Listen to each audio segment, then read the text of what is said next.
سب سے پہلی بات جو واضح کرتی ہے کہ کیوں موت کا دن یا مرنے کا دن پیدا ہونے کے دن سے بہتر ہے، وہ یہ ہے کہ موت یا مرنے کا دن اختتام نہیں بلکہ زمین سے آسمان پر انتقال کر جانے کا نام ہے، منتقل ہو جانے کا نام ہے۔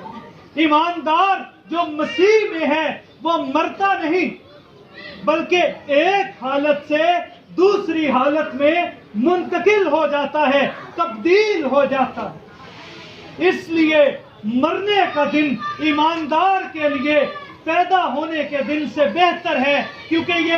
خاتمہ نہیں، یہ اختتام نہیں بلکہ یہ انتقال کر جانے کا نام ہے، زمین سے آسمان پر منتقل ہو جانے کا نام ہے۔ اور اس کے لیے حوالہ دیکھیں، مقدس پطرس کا دوسرا خط، اس کا پہلا باب اور اس کی 15ویں آیت میں پطرس رسول اس حقیقت کو کھولتا ہے کہ موت کا دن انتقال کا دن ہے، موت کا دن خاتمے کا دن نہیں بلکہ انتقال کر جانے کا دن ہے۔ پطرس کا دوسرا خط پہلا باب 15ویں آیت میں پطرس کہتا ہے، پس میں ایسی کوشش کروں گا کہ میرے انتقال کے بعد تم ان باتوں کو ہمیشہ یاد رکھ سکو۔ پطرس اپنی موت کو موت نہیں کہتا ہے میرے انتقال کے بعد، اور انتقال کا مطلب ہے ایک جگہ سے دوسری جگہ پر، ایک حالت سے دوسری حالت میں منتقل ہو جانا، انتقال کر جانا۔ سو اس لیے مرنے کا دن پیدا ہونے کے دن سے بہتر ہے، کیونکہ موت اختتام نہیں بلکہ زمین سے آسمان پر منتقل ہو جانے کا نام۔ دوسری دلیل اس بات کی کہ کیوں مرنے کا دن پیدا ہونے کے دن سے بہتر ہے، وہ دلیل یہ ہے کہ موت کا دن ہلاکت اور بے حرمتی اور کمزوری کے بدن سے رہائی پانے کا دن، موت کا دن ہلاکت، بے حرمتی اور کمزوری کے بدن سے رہائی پانے کا دن۔ حوالہ دیکھیں، کرنتھیوں کے نام مقدس پولوس کا پہلا خط، اس کا 15واں باب اور اس کی 42ویں اور 43ویں آیت میں اس بات کو واضح کیا گیا ہے کہ موت کا دن ہلاکت، بے حرمتی اور کمزوری کی حالت سے رہائی پانے کا دن ہے۔ کرنتھیوں کے نام مقدس پولوس کا پہلا خط، اس کا 15واں باب اور اس کی 42ویں اور 43ویں آیت میں پولوس کہتا ہے، مردوں کی قیامت بھی ایسی ہی ہے، جسم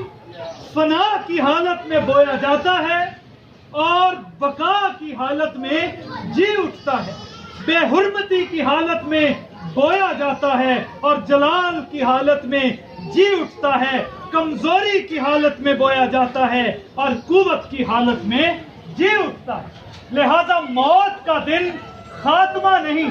موت کا دن اختتام نہیں، موت کا دن زمین سے آسمان پر انتقال کر جانے کا دن ہے، موت کا دن ہلاکت، بے حرمتی اور کمزوری کے بدن سے رہائی پانے کا دن ہے۔ سو ایمان کے روح سے مرنے کا دن پیدا ہونے کے دن سے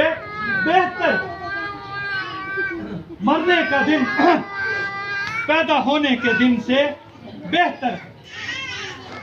تیسری دلیل کہ مرنے کا دن پیدا ہونے کے دن سے کیوں بہتر ہے، تیسری دلیل، تیسری وجہ، تیسرا جواز یہ ہے کہ موت کے دن ایماندار اپنی محنتوں مشقتوں سے رہائی پاتے ہیں۔ موت کا دن محنت اور مشقت سے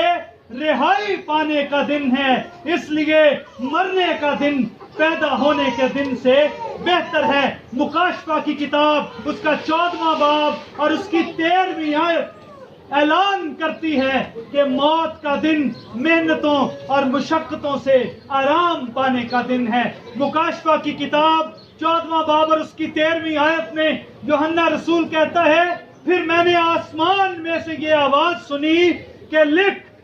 مبارک ہیں وہ مردے جو اب سے خداوند میں مرتے ہیں۔ روح فرماتا ہے بے شک، کیونکہ وہ اپنی محنتوں سے آرام پائیں، کیونکہ وہ اپنی محنتوں سے آرام پائیں۔